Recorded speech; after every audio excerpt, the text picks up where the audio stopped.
please. Thank you. Well, it's a great pleasure to be here, and I'd like to thank the organizers for putting together this remarkable meeting and asking me to speak. Massimo asked me to give a review talk, so it's a big subject, but I'm going to try and talk about one particular thread in that subject, which is essentially goes by the name of superstrata. It's one aspect of the whole field, but what I want to do is start with the sort of core ideas and philosophy of sort of what we're trying to do, just to give a sense of where we're going. And then, as I say, well, I'll focus on what comes out of this set family of superstrata, which is about a 20-year history or so at this point.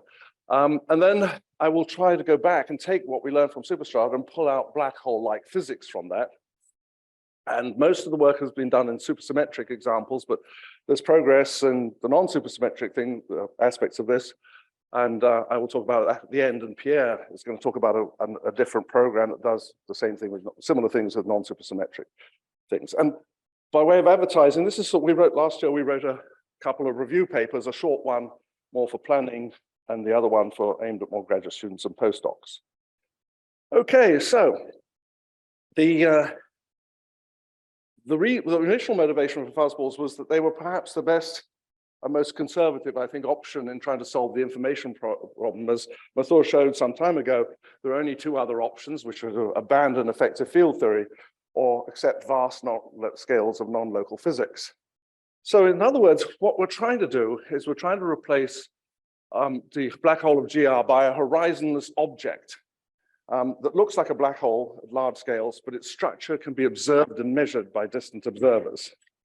Then the Hawking radiation could, if you do it right, be no more mysterious than radiation from an ultra-compact object, or for that matter, from a piece of coal. So the first challenge is to find new states of matter that can actually support horizon-scale microstructure without it collapsing behind a horizon. Then from that, you want to replicate the properties of black holes that you know and love from general relativity theory.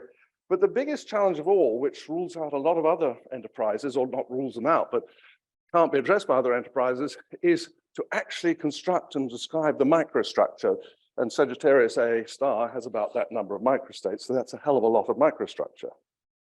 Okay, and as I've said, as we all know, I think, it's kind of impossible to do this with ordinary matter in GR, but the game here is to try and do it within string theory and higher dimensional supergravity. The higher dimensions are critical, and this leads us to fuzzballs and microstate geometries. So again, in the sort of philosophical viewpoint, what's the issue with GR? Well, as you all learn in graduate courses, when you go near the horizon of a black hole, the curvature goes down as the fourth power, the curvature squared goes down as the fourth power of the mass. And so for a very large black hole, the horizon area, the horizon region should be nearly flat and therefore completely classical. But what makes the difference for black holes is the insanely large number of the density of states inside the object. And that's what creates the difference. And there are several calculations to do this, but one of the earliest sort of illustrative calculations, you ask the question, I'm falling into a black hole, I get very close, what's the amplitude to tunnel into it as opposed to fall into it classically? And you look at the tunneling amplitude and you say, oh, you look, it's suppressed by the distance you are from it divided by the Planck length and then squared and exponentiated, tiny amplitude. But the density of states inside the black hole is an insanely large number. And when you multiply them together, they have a chance of balancing out, and more refined calculations show that they do. And so when you multiply the amplitude by the density of states, you get a number of order 1. So first thing is, probably the black hole is a quantum object at the horizon scale. That seems to be a growing consensus, at least amongst the theorists. So how do you handle that? Well, we'll get there. Yeah, sure, go for it, yeah.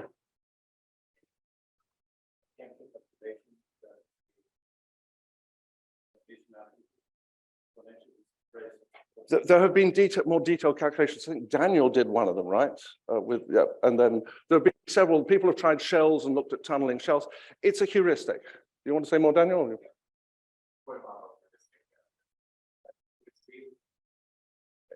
A real. Yeah. There have been several. He did one. I think there's another one. The early ones, Mathur and Turton, were the sort of first suggested ones, but there have been follow-ups. And Bert Knocker was on that, your paper, right? Yeah. Okay. So there's another variant of this argument, which is also something one learns at sort of graduate school, that quantum gravity always cuts in at the scale of the Planck length or the string length. Yes and no. The important point for string theory is that there are solitonic objects, branes, which can occupy the compactified dimensions. But what can happen is those branes can fractionate. They can fragment amongst each other and create this kind of phenomenon. And so the effective scale of these things changes from the compactification dimensions to something much longer. And you can see that if you use branes of the same species, they can connect and join and make a configuration that's extremely long. The end result of this is that the mass gap of the theory drops hugely by this number n, which is the number of branes you've used to make the black hole. And so the mass gap drops dramatically, and you can argue based on that, that the wave function of the underlying black object or underlying supposed black hole doesn't have a width of strength. It gets amplified by the number of these branes that you've inserted into the system. And in fact, there are arguments to say the wave function really grows with the horizon scale. So the sort of philosophy that one's trying to sort of sell with the fuzzball is that really this black hole is becoming a quantum object at the horizon scale. It's a power which is actually 3/2 if you do it right. But I'm just giving you the sort of flavor of the argument. It depends on the details of the brain system you use. If you without self-interaction, it's what? Without self-interaction of the brain. I mean, it is in the free case. This is in. It's not using. The brains are free. Well, they're joining up like this. They interact. But not self-interacting. Indeed. And so what's no? Okay, that's where I'm going. That's what. But this was initially argued based on a vanishing string coupling argument. Okay. But I'm going to go somewhere. So I'm trying to give you the sense of what the fuzzball paradigm really is. It simply says that the fuzzballs represent whatever the devil this quantum state is that sort of stabilizes the black hole and stops singularities and horizons from forming. And so there's my quick cartoon of a fuzzball. And so the point is that the fuzzball does not have an information problem because there are no horizons and the internal states can be seen and measured by distant observers. There's a converse of this, which is very important in all of this program. And the converse is actually that horizons and singularities only appear in a theory if you try to describe gravity using an effective theory, like general relativity theory, that has too few degrees of freedom to see the detailed microstructure. And so the game we want to play is, of course, to look for the microstructure and try and describe it. But there's a problem. This is all a nice sort of word pictures, as I think people have been asking about. How do you put computational flesh on this? And that's really, and describe then all the microstructure of a black hole. And the first step really is you have to address what the UV completion is. What's the ultraviolet theory that completes gravity into a decent quantum theory? And I'm unashamedly going to nail my colors to the mast and say I'm a string theorist, so I'm going to use string theory. Now, within this, there's a thing I repeat to myself every day, and I repeat to my colleagues, and they drive them nuts. I call it the semi-classical mantra. We have a huge phase space in the quantum system. Fuzzballs have a vast number of states, and in there have to be coherent states, or coherent realizations of these states that can be realized in terms of geometry. Which brings us to what I'm really going to talk about, which are so-called microstate geometries. Microstate geometry is a solution to higher dimensional supergravity that looks like, in the limit of a string theory solution, that looks like a black hole, but is smooth, horizonless, and, as I say, solves the appropriate supergravity equations. So we try to replace or look at the fuzzball from the perspective of particular coherent states. And because there are vast numbers of microstructure states, there should be a vast number of these solutions. And the point about this is it's far more computable than some piece of quantum. Yeah. Okay. We are talking about also solitonic solution of higher dimensions. Yes. Because otherwise the Kaluza-Klein modes wouldn't be enough. No, absolutely not. So you're going to have to use, you'll see what I'm going to do. But the whole point is that because there should be vast numbers of microstates, there should be vast numbers of these coherent things. So the good news is there are lots. How many we'll talk about. So now I'm going to get down to the sort of calculations and the history. I guess it actually has a 25-year-old history or so, 27 years. It really kind of started with this breakthrough result of Strominger and Waffer. So I just want to remind you about what we do to actually make the calculations go. And you simplify the problem first by making it supersymmetric. I'm going to get away from this by the end, but it makes life a hell of a lot simpler. So the first reason why it makes it simpler is because it's classically and quantum mechanically stable. It has vanishing Hawking temperature. So you really have to address an information storage problem rather than an information recycling problem. Computationally, the BPS equations are much simpler. The neat thing is you can also count microstates using index theory, and you have some belief that there's going to be protection of those microstates under dialing different continuous parameters. In particular, this is what Schrödinger and Buffer did. They get rid of gravity entirely. You go to vanishing G Newton and G string, and you look at what you can do. So I have to get into one limit of this, which is a little bit of brain physics. Is there a pointer, maybe? Maybe here. Yes, I hope. Top one, thank you. Oh, maybe not. Okay, well, I'll just point. Okay, so this is a collection of D-branes. These are solitonic objects in the string theory. And for the purpose of much of this talk, I'm going to wrap it around a T4, and we're going to ignore the T4. And then there is a remaining circle. Okay, don't worry. Don't worry about it, it's fine. Then there's a remaining circle where the D5 brane is wrapped, and a common circle where the D1 is wrapped. And so the rule with D-branes is when you throw them into a solution, if they're compatible, each one of them cuts the supersymmetry in half. So you start with 2B supergravity, and you wind up with 6, okay. And you wind up with 8 supersymmetries when you're done. Okay, the third thing you need to do to get a macroscopic horizon is you need to add a third charge to the system. So you add a momentum charge. And you give it a directionality, a chirality, which is left moving typically. And the end result is a 1/8 BPS state. Now, if you have gravity turned on, you have non-trivial G Newton, and you back react, it turns into a good old-fashioned black hole. And it has a horizon area that depends on the charges. And if you calculate the quarter of the horizon area, you get this for the entropy. Okay, so now what you want to do is you want to dissect and see what's going on inside there and look at the microstates. And this is what Schrödinger and Buffer did. You look at what's carrying the momentum states, and they're carried by open strings that stretch between the D1 and D5. The number of different such strings depends on where you start and where you end, which is a number n that's going to turn up all throughout this. And there's a conformal field theory on the common world volume, which has a central charge of 6n. Now, if you take the left and right moving ground states of this theory, you get a cooperative BPS system. But now we're going to throw on some momentum charge, purely left moving in this direction, and you leave the right moving sector in the ground state. That system still has 4 supersymmetries, 1/8 BPS. And now what you can do is you can apply the Cardy formula for looking at the degeneracy of states at large values of momentum. So you're partitioning QP amongst all these possible open strings. And the formula for Cardy's formula for this is to give you this, it's written in terms of the central charge and the momentum eigenvalue. And you get an entropy, which is this from the degeneracy states and exactly matches the black hole entropy. And you declare victory.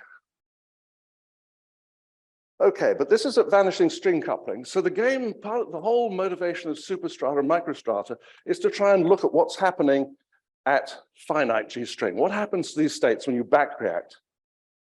So the starting point, you start simply. You say, let's take this basic system in its ground state. And then what you do is you start looking at various possible choices to ground state. This one has some spin labels that don't really matter for the purpose of this talk. But essentially, you take the simplest maximal angular momentum ground state, and you ask, what's its gravitational dual? What is the gravitational description of that? Well, the T4 is going to go along for the ride, so we're going to largely ignore that. But what happens is, a transverse to this, there is a space which is 4-dimensional, and there's a 3-sphere and a radial coordinate. The 3-sphere remains fat, but the radial coordinate combines with the common directions of this to give you a global ADS3. And so you get a beautiful smooth geometry that is dual to this particular ground state or microstate geometry. This is the sort of starting point of all things.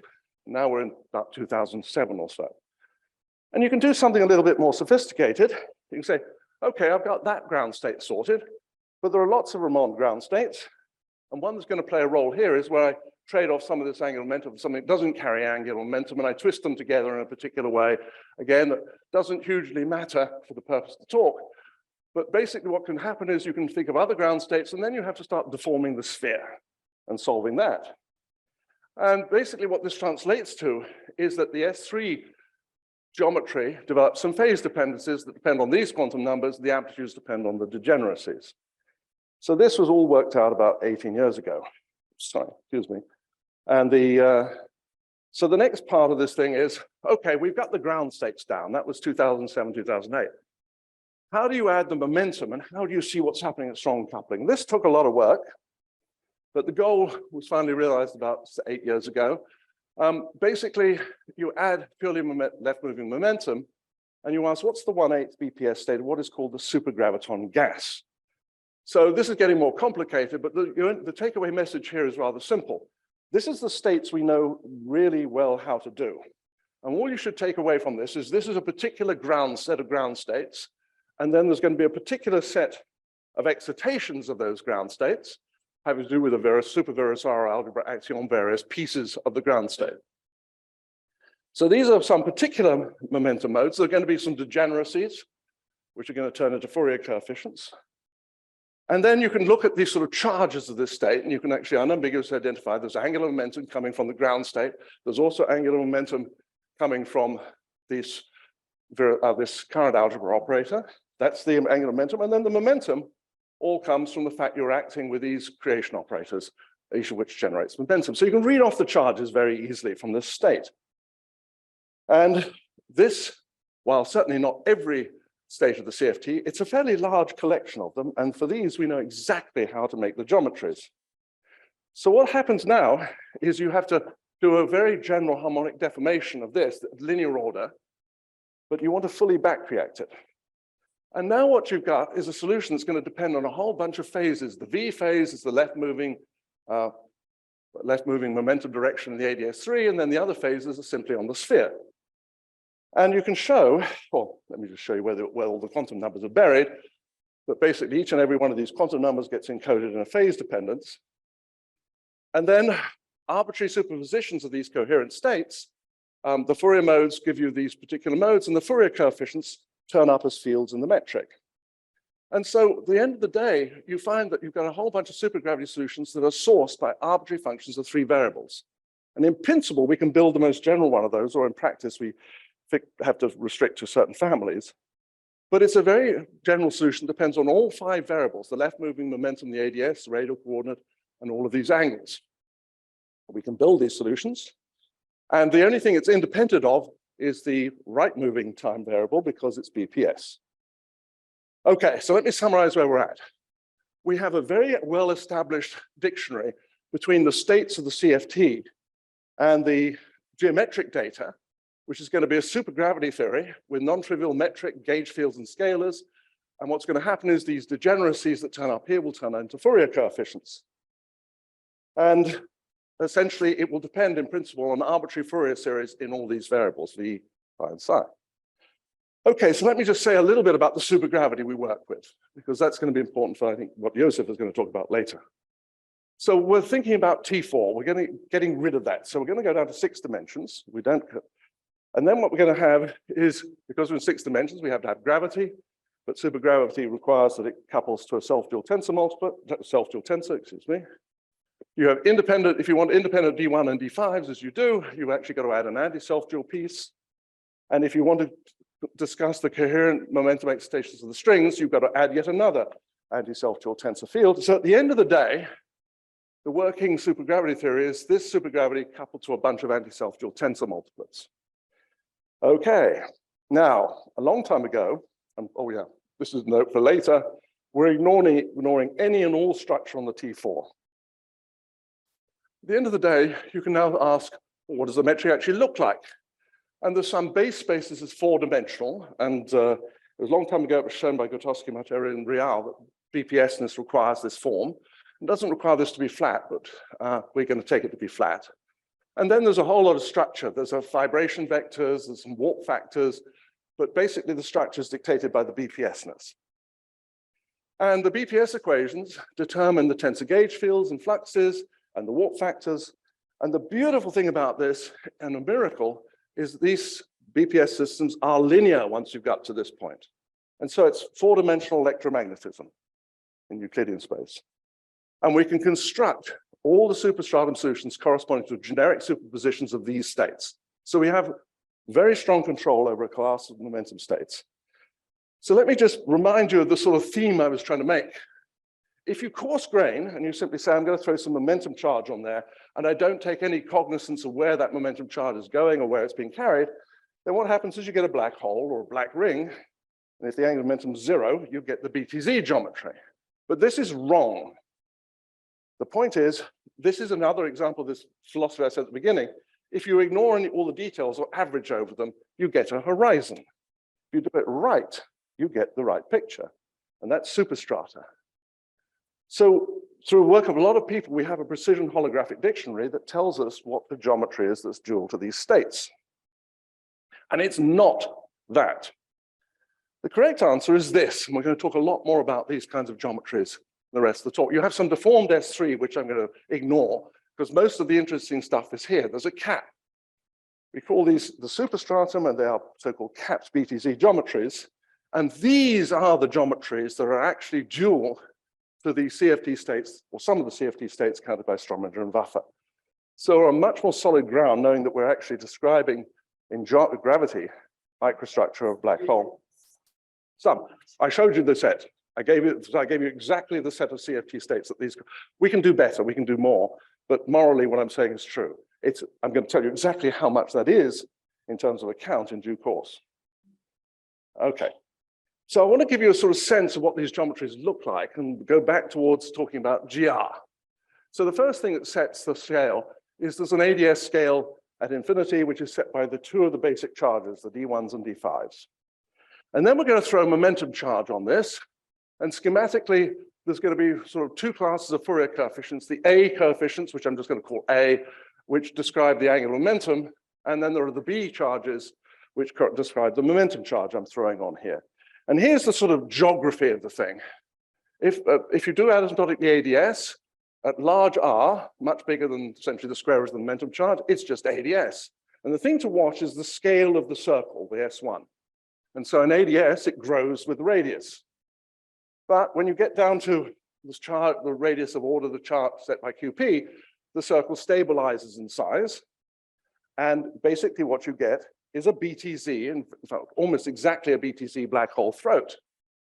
But when you get down near the bottom, near A, the throat begins to cap off, the circle begins to shrink, and you have a global ADS at the bottom of the throat. So one way you can think about this is you take the ADS, you cut out this piece of the cap, you put it down here and put in a vertical piece of plumbing.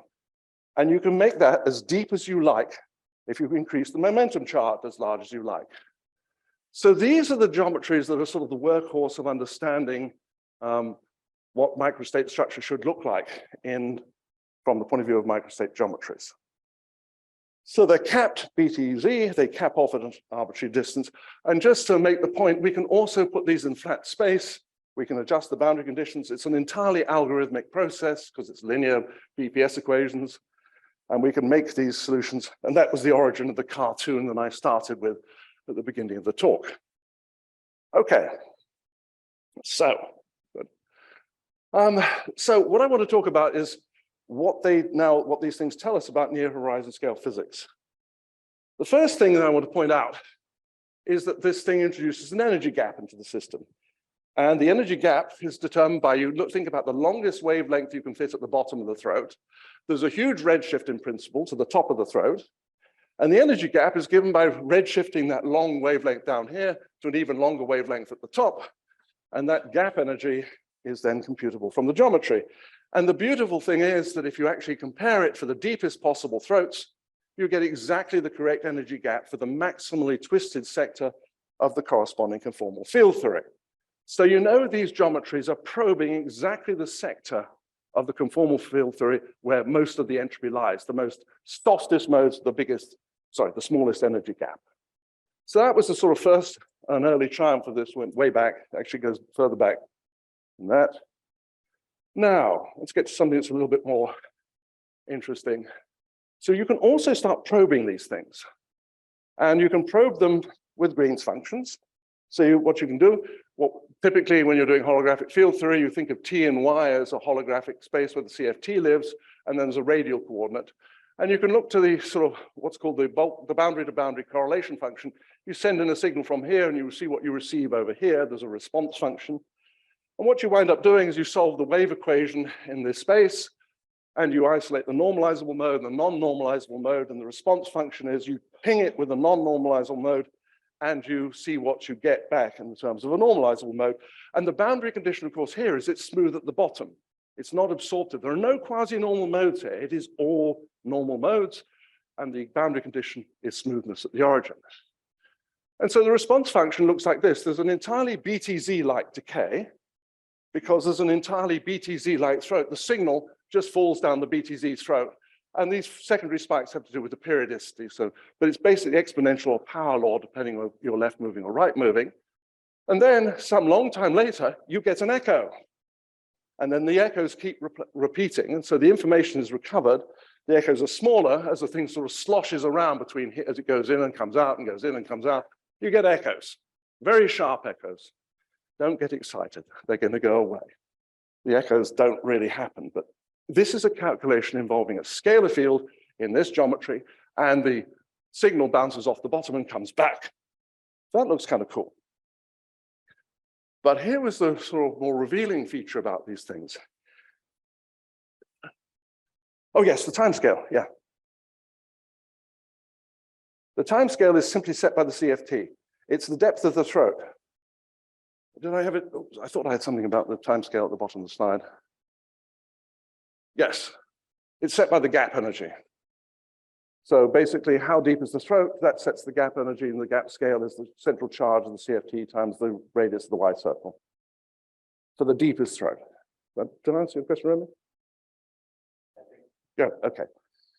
Okay, now, the most revealing thing about this is actually, I think, a message for everybody who does this kind of thing where you try and deviate away from Schwarzschild. This is also an undergraduate exercise or graduate student exercise where you drop in and look at the tidal forces on a probe. And that's determined by the equation of geodesic deviation, whose guts lie in this thing sometimes called the tidal tensor, the proper acceleration of a relatively displaced particle. Or you throw in a pile of dust and you ask what's the acceleration between the two ends of the pile of dust. That gives you the internal stress force, and it's determined by the proper fall velocity of the probe, contraction to the Riemann tensor. And the magnitude of this tells you the tidal force. Now, BTZ is kind of boring because it's basically got the same curvature everywhere. And when you look at this thing has dimensions of length to the -2, so it's no surprise that what happens is that the magnitude of this tidal tensor is the obvious parameter of dimension length to the -2. And as you take large charges or large central charge, this goes to 0. And this is simply the statement we all know about falling into black holes. There's no drama at the horizon. You can make these tidal forces as small as you please. However,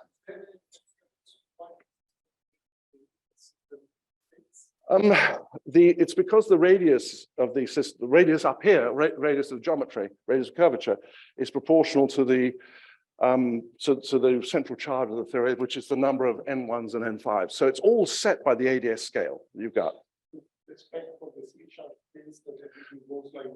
No, it stays the same because it's asymptotic to this system. So at infinity, you have the vacuum. So the momentum states are sort of localized down the bottom of the throat. So the momentum doesn't contribute to this curvature, but it's going to contribute in a minute. You look at this thing. You now have a cap. The cap produces multipole moments, non-trivial ones that deviate. They're small deviations from ADS. And this is where the momentum is sort of localized in some sense. So that cap creates multipole moments. But when you fall in, black holes are fantastic particle accelerators. The particles fall in and they hit ultra-relativistic speed. So now what happens is it's like driving a Lamborghini over a cobblestone street at 300 kilometers an hour. The thing gets ripped to shreds. So what actually happens is the momentum states create multipole moments in the throat that are hugely amplified, and you get a large tidal force. And so what happens is roughly halfway down the throat, in the geometric mean sense of between the top and the bottom, you find the tidal forces hit the string scale. And you can fine tune it by tuning the multipoles. You can delay it, but by the time you get anywhere near the cap, the tidal forces hit the string scale. So this, I think, is a generic feature. The minute you have anything that caps off, it's going to have multipole moments. And if it caps off at a high redshift, you're going to have this effect. So what is the consequence of this? Well, you should think of this as an infalling string if you're going to be consistent. So you can do that calculation. It's also a very beautiful exercise in basic GR. So you want to throw a string in. You have a master string, say, thrown in here. And because by the time it gets ultra-relativistic, it's only sampling the light cone right in front of the trajectory it's following, which means you can apply this Penrose limit or Penrose-Gouvin limit, and you only need a very small quadratic sample of the space-time in front of it. So you can do the calculation exactly. It becomes a string with a dynamic mass controlled by where it is in its trajectory. Sorry? Not a very plenty string. Not yet. Otherwise, it would. No, we're keeping the string point-like. So we're imagining it's a photon, but a photon is secretly a collapsed string. But it's not a high excited. No. But you can there are lots of other calculations you can try to do with this geometry. We're using a string that wraps and things like this. But the other thing that's also nice is the probe goes through the bottom of the cap extremely fast.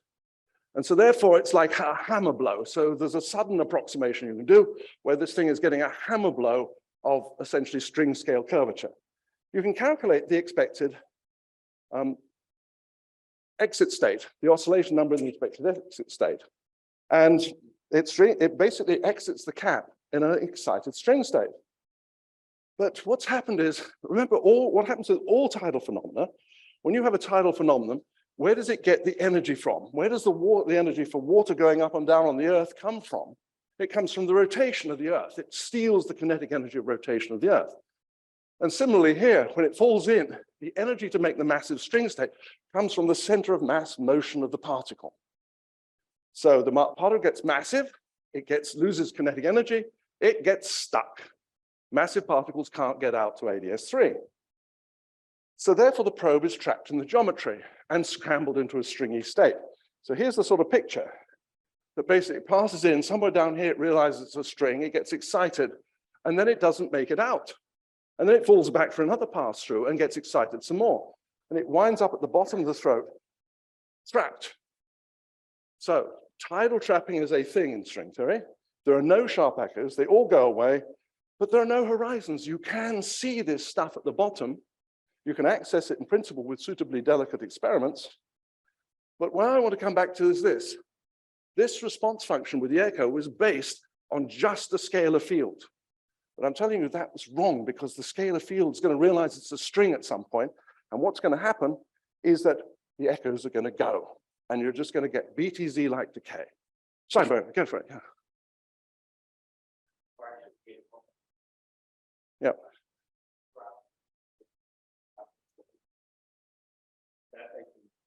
What we find here, if I understand correctly, is that things just burn. Just what? Burn. Yeah, they get scrambled. Okay. Maybe burn sounds thermal. I don't know whether it's a thermal process. This is something fairly coherent.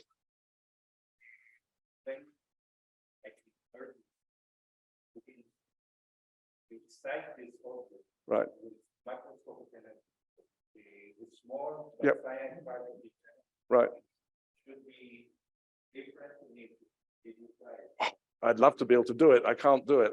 All I can do at the moment are probes. So simple probe approximations. But the back reaction of this would be really wonderful to try and do, to figure out how this thing at the bottom gets incorporated into geometry. But at the moment, it's beyond our computational powers. So the sort of, well, I gave you the philosophy talk at the beginning. Really, everything we try and do is based on really solid calculations. And so therefore, that's my dream of something I'd like to do, but I can't do it yet. This is a probe, it's a test. It's a test particle, yeah. Okay. And the second is that the second is quantum because you are not in a specific geometric configuration. It is a superposition of geometric. Oh, no, I haven't superposed. This isn't, any individual microstate geometry will do this if it's got a cap. All it needs are multipoles and high redshift. It's a very coherent combination of the microstates. So that's good. Okay. So there are other things you can do. Oh, I can't resist this. I threw this in at the last minute. Okay. So in the sort of sense of positive suggestions, here's the picture of what I'm suggesting happens to the state. Well, what actually happens at the top here is you have a very excited string. And there's an amplitude for it to emit strings. And particularly, it's an amplitude for it to emit massless strings. And massless strings can make it all the way out. And if you believe the whole string theory paradigm, massless strings are, of course, standard model particles. And they can escape to infinity. So maybe the massless string spectrum and this process can produce prompt echoes, which are some kind of stream or little burst of standard model particles. I can't resist throwing that in. No, this is a prompt echo. This is the result of the initial scrambling. I'm going to tell you what Hawking radiation is in a minute. But this is as it falls in and then relaxes down to the scrambled state at the bottom. It's going to emit some stuff. And the only stuff that can escape is going to be the massless string modes. It's not Hawking radiation. Well, I don't believe it is. So this is what I think Hawking radiation is. I mean, It does. Yes. I'm going, no, you're absolutely, 10 minutes, my goodness. Okay, I better get moving. Okay, so what you can now do, I don't think this is not strings, you just think of some dilute pile of, you can heat the system up a little bit, you can put something in the bottom. And there's a beautiful little calculation you can do. The point is that matter can't escape to infinity in ADS, but if you couple it to flat space, it can escape to infinity because there are modes in flat space whose energy drops arbitrarily small. And so what can happen is you can get some kind of tunneling effect, which should be some kind of infinitesimal Hawking radiation. And here's this picture. We did one such calculation, sort of try and be a little indicative of this. So you have this geometry coupled to flat space. And you can do a WKB calculation. There's some centrifugal barrier in the cap, depending on the angular momentum of the state. There's a bound state sitting at the cap. And now there's this huge barrier. And if this were ADS, this barrier would go on forever and nothing would ever get out. But because you have flat space, there is an energy scale fall off and things can tunnel. This is what I believe is the Hawking radiation. This is what's going to happen. You warm it up, you can then calculate the time scale for evaporation. It's very long, it's exponentially expressed because it's a tunneling process. That's, I think, Hawking radiation. It's not the prompt response. Okay. Okay, so let me, since I've got about 8 minutes left, let me just summarize where we are with the standard story of supersymmetric things. I've only focused on one part of it. There's a lot of other parts to this, moving parts, and lots of other ideas here. But one of the things that's really cool about the part I've chosen to talk about is that this has been extensively tested through the holographic duality between the ADS and the ADS and the CFT. And so I think Nikolai Bobov remarked to me once, who said, independent of all this crap about microstructure, this is really cool in the sense of it's one of the best developed holographic dictionaries we know. We've got the right energy gap. It looks like it's got the right sector of the theory. And we see tidal trapping. We see slow decay into flat space, which might be Hawking radiation. We have large numbers of these states, but we don't have enough. Here's what we know. The entropy of the superstrata in this sort of configuration goes as NP to the quarter power, and the golden standard is NP to the half. We are parametrically short of where we need to be. So how do you deal with this? One way that I sort of originally couldn't think about finessing it is, well, we're looking at coherent states. Maybe we have to look at the ensemble of string states in the neighborhood of coherent states, but there's a better answer. And that's what Joseph is going to talk about. So 2 issues. Can we fix this? And again, I remind you of my semi-classical mantra, which is, look, you're missing a hell of a lot of microstates. There should be some coherent versions of them. And what are they? And that's what Joseph Benner will talk about. And yes, NP is 1, but that's a Planck scale horizon. So that's not. I thought always in two charged black holes always have a Planck scale horizon, I thought. Oh, NP equals 1. Okay. Okay. Yeah, okay. Then you get it right. Okay, fair enough. So what I'd really like to spend the last few minutes on is the non-BPS stuff. Pierre is going to be talking about a very different approach to getting non-BPS things, which is also very interesting, but I'm going to focus on what I've set up here.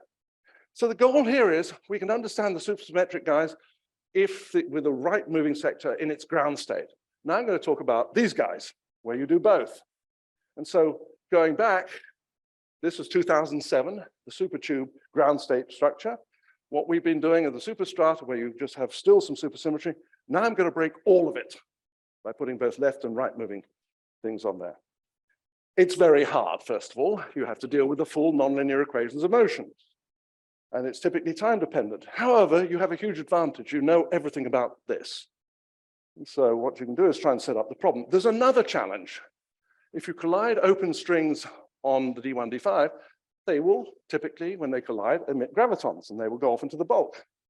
So maybe this is Hawking radiation or not, but we're going to fix the problem. You can make this simpler by putting it in ADS3. Now you put the system in a box. Thank you. You put the system in a box. And so then as a result, this thing will be, you can make it time independent. And the interpretation of this is that this is the microstratum system, left and right movers, in equilibrium with its own Hawking radiation. And so now you can look for time independent solutions. And since I'm very short on time, let me tell you what in principle you can do and what in practice you can do. So for superstratum, we had these guys. Those are supersymmetric states. For the microstratum, in principle, you just can do everything you did on the left, you can put on the right. So you sort of double up the system with left movers and right movers colliding at will. This is impossible at the moment, but not hopeless. So what we can do in practice is take one or two of these states and look at the solutions where they collide. And we can get the exact solutions. And there are some remarkable things happen. So let me just tell you some of the things. So first is a trophy shot. This is a strongly non-BPS example. And to give you a sense of what it looks like, this is the size of the Y circle. And basically there's a cap. This is where the Y circle pinches off. This is a log scale, so it looks deformed and large. Up here, it sort of looks a bit like ADS. And in between, these things have long throats. It's not exactly ADS3 times by any means, or anything like a superstratum, because it's non-BPS, it's broken, but we can make them, and we can make them to pretty startling accuracy. So these things exist. So the important result is we can make solutions that do this in very simple cases. And we learned some nice results, and the one thing I want to get to before we finish is this. So if you look at the normal modes of oscillation of this system, and you ask, what do they look like? Well, there's a sort of semi-classical engineering dimension, but because it's now an interacting gravitational bound state, there's a shift in the energy, an anomalous dimension, and it's negative. And it's negative because it's basically forming a stronger bound state. But the other thing that's really important about it is that this anomalous dimension depends initially on the square of the amplitude, and then it's actually a whole nonlinear function. So the energy spectrum of this system is dependent on the amplitudes of all the other fields in the system in a nonlinear way. Sorry? It's a numeric or perturbative solution. So yes, but we can.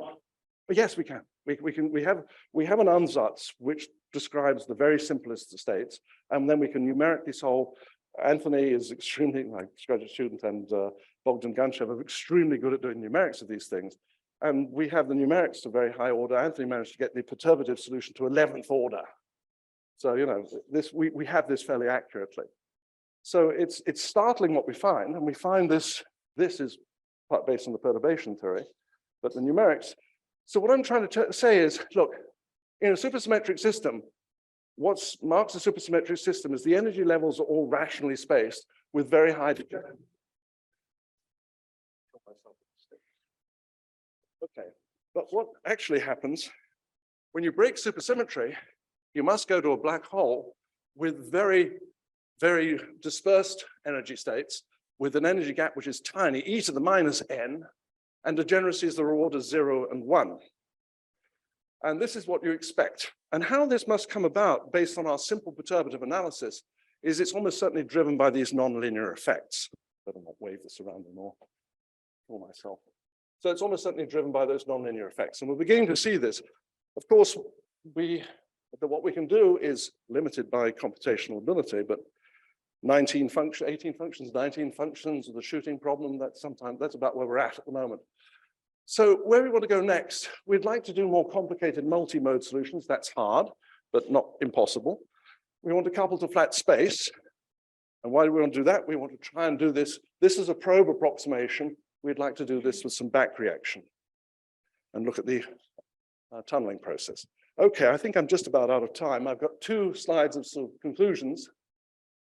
First of all, the more technical one, and then the more philosophical one. What I've been saying is backed by an awful lot of precision holography, and in particular, gap energies, heavy light correlators. There's a lot of heavy lifting and work that's been done, particularly by Stefano and Rodolfo and David Turton and so on. So we know, we're fairly confident we know we've got the right geometries. And we have this dictionary. We've got all this black hole-like behavior. It's closely approximating black holes with only multiple corrections. It's got tidal scrambling, tidal trapping, the bound states, and so forth. We also can now go non-BPS. The fact that they exist is already something of a triumph. I was first told when I said, well, the minute you go off BPS, it's all going to collapse into a black hole. It doesn't. We have microstrata. They are non-BPS, but they are and strongly non-BPS, and they exist. The spectrum is interesting, and this, if we can do more, we might see this transition to chaos.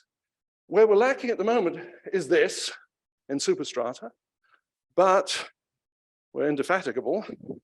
We have some ideas, and this is precisely what Josef's going to be talking about. The mistake we've been making, well, not mistake, but we've replaced the T4, but I've ignored the T4.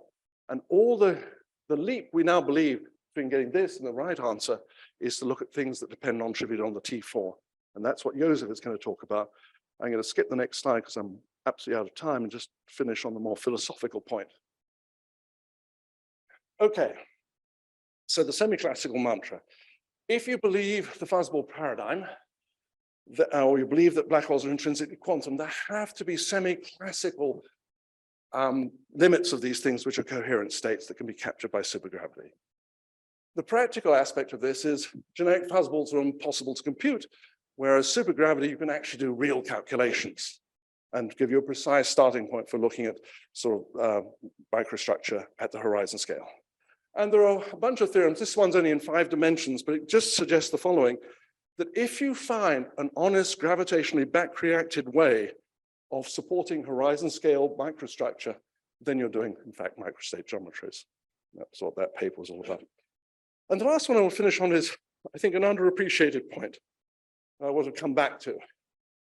One thing supergravity is extremely good at is in holography, is giving you the effective hydrodynamic description of strongly coupled quantum systems. We saw this in the quark-gluon plasmas where supergravity gave the right answer for the viscosity to entropy ratio in quark-gluon plasmas. There's something about supergravity that can capture hydrodynamics. And I think the calculation I mentioned in passing, this tidal scrambling, is a case in point. What you're doing in reality is you're throwing a string into a big mess of quantum string. And what's happening is, in the effective theory of the effective hydrodynamic description, is that process of scrambling into that mess of fuzzball is being described by a tidal scrambling and the hydrodynamics of fuzzballs. Anyway, I'm done. Thank you.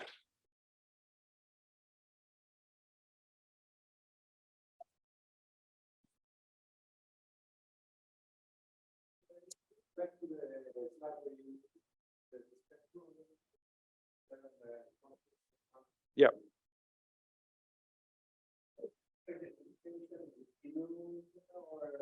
Very narrow gaps. Yes, it's not a continuum. But it looks continuum. Random, but the most important thing is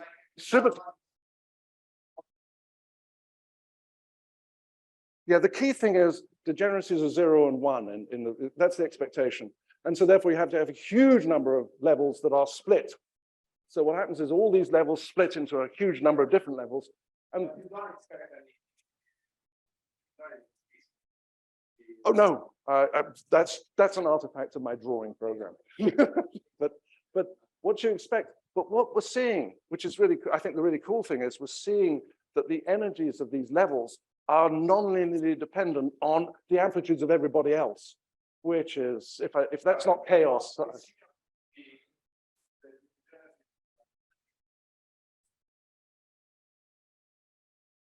thermalize. Yeah. Yeah. So remember what we're doing is perturbation series. So we're looking for any hint of this transition to chaos. But this, if this doesn't produce chaos, I don't know what will. We can't calculate Leopold exponents yet, but that's the kind of thing I'd like to see.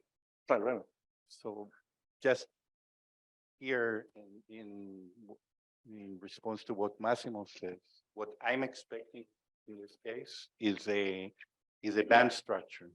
So these collective excitations that I described. Interesting.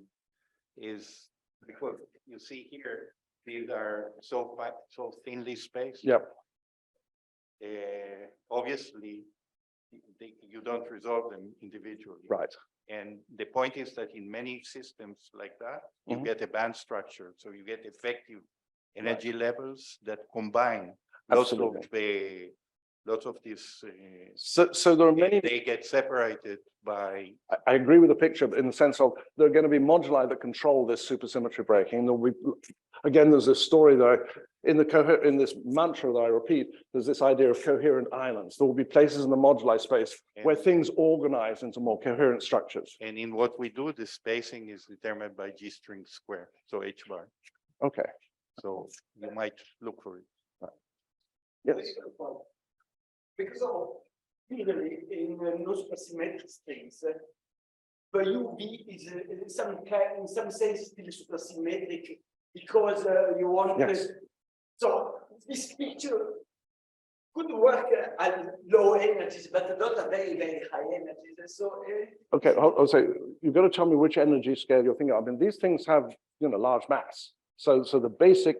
So what we're doing here is we're perturbing around a system that is intrinsically supersymmetric, but we're perturbing to fairly high order.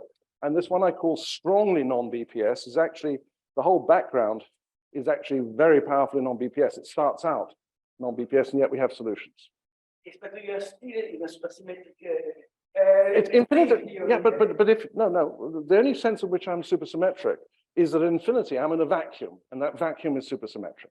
But I'm building a highly non-supersymmetric state in the middle of that supersymmetric vacuum. So my boundary conditions are supersymmetric, but the lump I'm making is breaking all the supersymmetries. So, so your concern sounds like you object to me building a black hole in something that says asymptotically Minkowski space. That's a supersymmetric vacuum. So I'm building something, or we're building something. Because I know that people who are studying supersymmetric string theory. This is not supersymmetric. Absolutely all supersymmetric broken. I would say not supersymmetric. Oh, sorry, go. Not supersymmetric. Realize that a very high energy, the spectrum is still the same. The things do not change a lot. This is the point. There is this kind of supersymmetric going a very high energy. And this happens because you want to go to higher Okay. But yeah. Okay. Thank you. And then last question. And then Sure. Oh, Yeah, so about the tidal stripping. sorry. Yeah, about the tidal stripping. Yeah.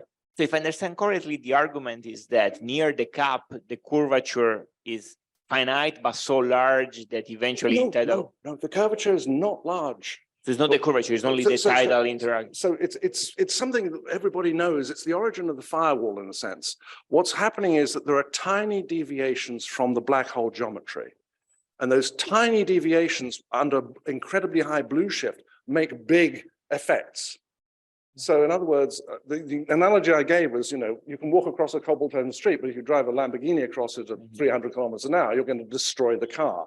The deviations are small, but they're hugely amplified by the ultra relativistic speed they're being hit at by the probe. So it's a sort of thing that, you can see the issue with the Unruh vacuum or the Huttle-Hawking vacuum and black holes versus the Buller vacuum. If you take anything other than the Unruh vacuum or the Huttle-Hawking vacuum, a tiny deviation from it and you look at what happens in the horizon, you have a huge blue shift that makes a very big firewall. And so what's happening here is I've got a tiny deviation that the ultra-relativistic speeds are blowing out.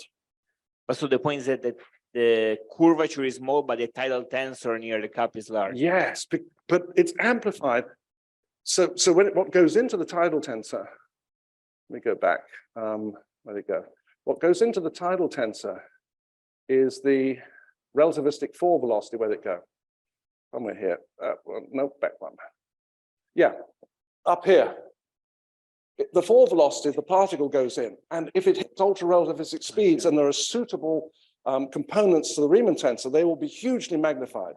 So, you know, the experience you know from relativity is that when you move at ultra-relativistic speed, the whole universe seems to come at you from the forward light cone, and a very narrow forward light cone. Now imagine all the cobblestones of a street in that light cone being hit at incredible speed.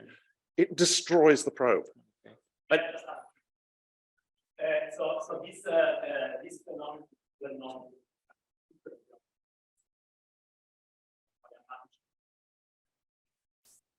Then give this. So the key point is what Nick is saying, but also that the probe is not a point-like object, it's a straight. So what you have to look at is the work done by the tidal forces and compare that to the tension. Right. So that work can be as large as you wish when the speed, the energy is very large. And then when that work is of order of the tension, then you get this. So it's not something that exists in point like but actually, so this brings me to my next question. So this effect depends on how deep the throat is. Yes. So from a sort of phenomenological point of view, can I imagine this throat to be not deep enough for this Yes, effect to you be can. So if you make a very shallow throat, then you will not see this effect because you won't get enough relativistic speed. The probe falls in. If it doesn't get. Oh, thank you. Yeah. But I'm imagining dropping in a photon from another star, something that's kind of weak. By the time you need a high redshift for this to go, and then you'll get this huge magnification. And so. But the size definitely can, like so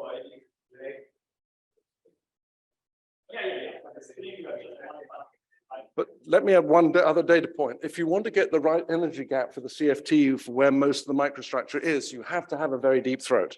And so the expectation is that the blue shift to the bottom is large. And therefore this is a thing in the most generic sector. You take the